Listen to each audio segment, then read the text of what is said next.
Welcome. Today, we're diving into one of Telegram's most useful features for keeping surprises intact in your chats, the spoiler text tool. If you're using Telegram Web on your PC and want to hide part of your message until someone chooses to reveal it, this guide will show you exactly how to do it, step by step. First, open Telegram Web in your browser and log into your account. Once you're in, navigate to the chat where you want to send your secret or spoiler-filled message. This could be a private conversation, a group chat, or even a channel. Anywhere you want to keep information hidden until the recipient is ready to see it. Next, click into the message box and type out your message as you normally would. Think about what part of your message you want to keep hidden.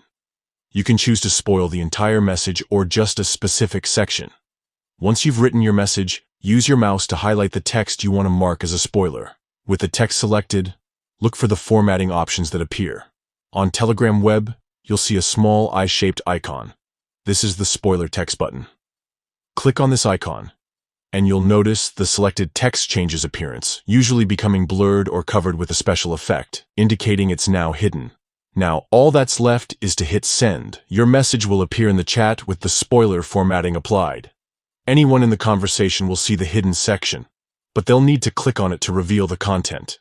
This is perfect for sharing movie endings, plot twists, or any sensitive information without ruining the surprise for others. That's all there is to it. With this simple process, you can easily keep secrets safe, avoid spoilers, and make your conversations more interactive. Try it out the next time you want to add a little suspense to your messages on Telegram Web.